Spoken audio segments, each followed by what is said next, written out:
This $1,500 PC is the best value PC at the current price inflation. Never thought I would get to say that. For your reference, if I were to buy a GPU and CPU separately, those two alone would cost me around $1,400. This is insane. Anyway, we aren't here to complain about the price inflation. Let's just get on with the review. Okay, this is the front of the box, the side, another side, the back, the top, and the bottom. Inside the box, we have the PC, wireless mouse and keyboard. This mouse and keyboard feels surprisingly good. SATA cable, Molex 2 power connector, and AC cable. Now, let's check out the PC. This is the front of the PC. The front I/O includes power button, 2 USB 3.0 port, headphone jack, and microphone jack. The side panel comes with honeycomb style holes for airflow. Another side panel. The back I/O includes 3 USB 3.0 port, 1 Type-C port, 2 USB 2.0 ports, LAN port, and various audio jack. As for the GPU, it comes with 1 HDMI port and 3 display ports. The bottom has small frontal lift for airflow.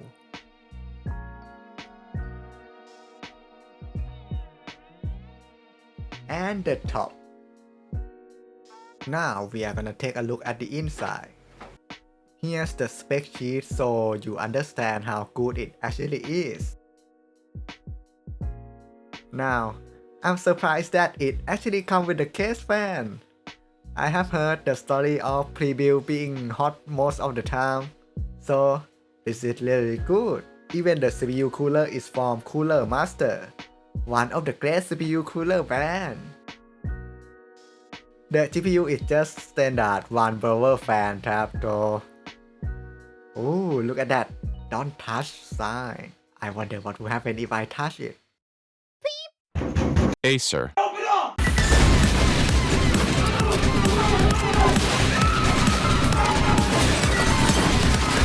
Anyway, now for the upgradability.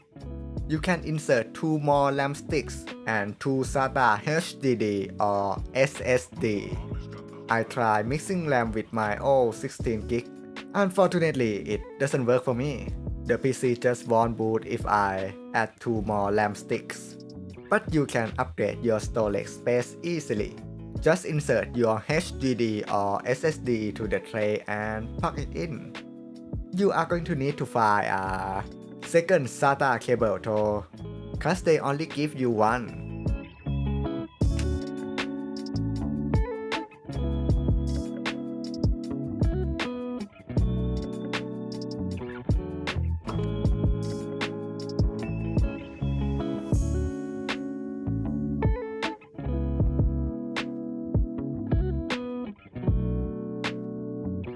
Finally, now it's time to turn this on.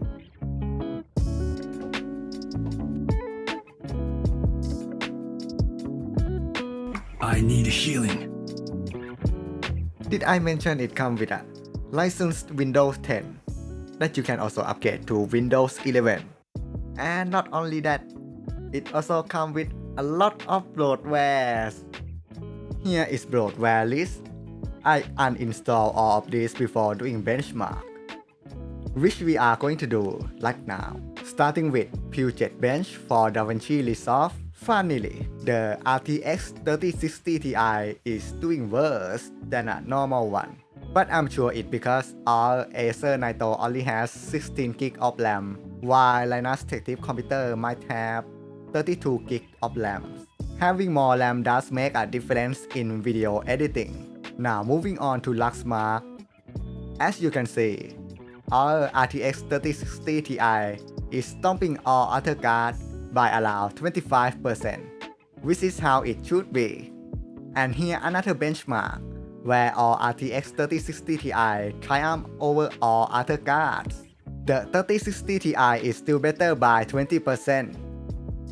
Now from here is my old benchmark where there's no comparison, so just take this score, starting with 3D Mark and then superposition benchmark. Now for the gaming performance, I was wondering how far could I push with the RTX, so I tried 4K Extreme Max the Android setting and the result absolutely unplayable. Okay, so now we know that it definitely wasn't made for 4K RTX ray tracing gaming.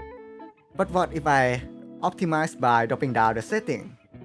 Now things are looking much better, with Metro Exodus doing around 46 FPS and Doom Eternal at log 60 FPS. Moving on to standard rasterized gaming, I tested two games, Forza Horizon 4 and CSGO. Both do well at 4K, maximum ultra setting, whatever it is. Now with all pancake gaming out of the way, it's time for some VR benchmark. For the VR benchmark, I will be using Oculus Quest 2 connected to the PC through AirLink with Wi-Fi 6 from the router. The setting for the Oculus AirLink is the following. I will use this setting for the whole benchmark session. Starting with VR specific benchmark, we have score from superposition benchmark, Open VR benchmark, VR benchmark Kanojo. Okay, useless score out of the way. Now it's time for some gameplay. Starting with Boneworks. This game generally play fine, but when there's a lot of physics, there's often a spike in frame time. Reprojection kick in to keep the FPS steady at log 60 FPS instead of 120. We are going to see a lot of this reprojection, cause I set all the graphics setting to mostly max setting.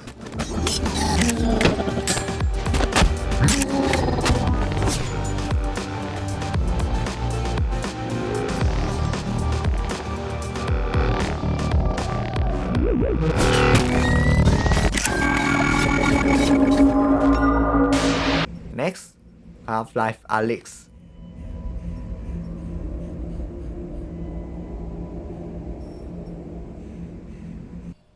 This game optimization is pretty good, but even so, when there's a lot of action, the FPS will drop.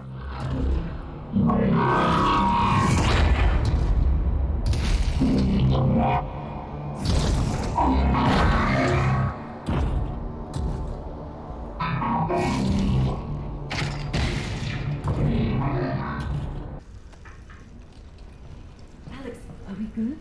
Yep, they got the reactor. Easy peasy. I'm headed back to the safe house right now to meet Dad. Go.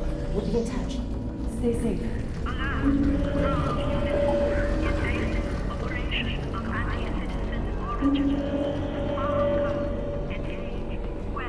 But overall, nothing really interesting here, so let's move on to Contactor VR. In Contactor VR, this game definitely requires a better graphic card to run at 120Hz. You might as well drop down the setting if you want to run at 120Hz, cause the whole game, as you can see, is running at 60 FPS instead of 120. I can't even feel it in my headset while playing that.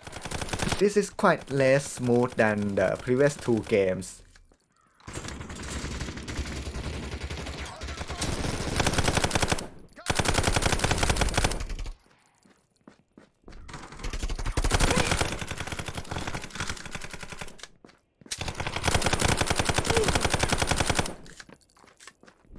But this is not the most demanding game to run.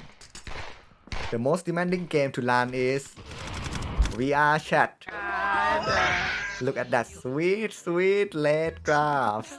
There are just so many models to render with variety of details from low poly to extremely high amount of polygons.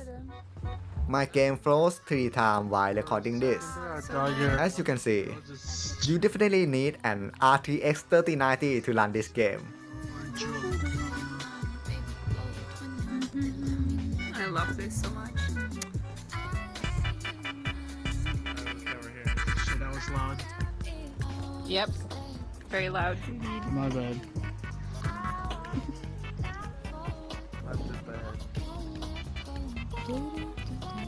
I need to get like an Yes, you anti-crash are. or something. I don't know. And so am I. Why? It's like You I'm gonna crash people in hella here? lagging. Now I am. No, like I just lag many for people no do you have shown? reason at all. Okay, all the game I showed so far has some good and bad, Joining in. but let me show you the flawless game. Beat Saber. I still set everything to high, even the MSAA, and this game still managed to run at 120 Hz.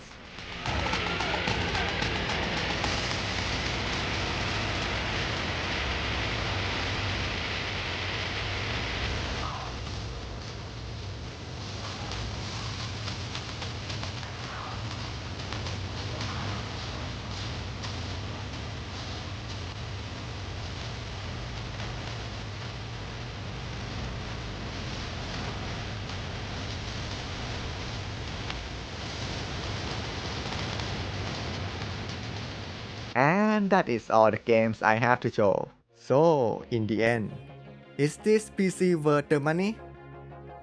Yes, I can definitely say that it is worth the money for Thai.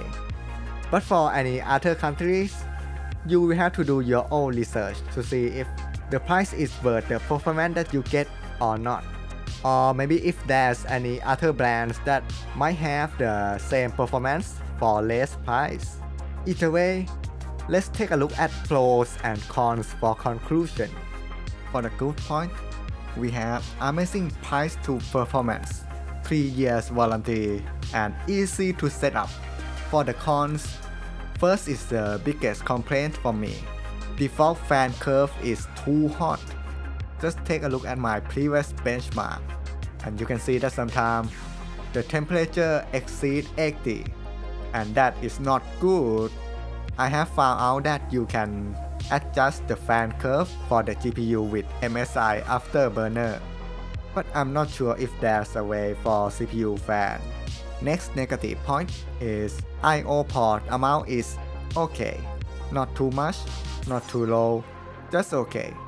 And the next con is ancient looking BIOS compared to any other new motherboard today.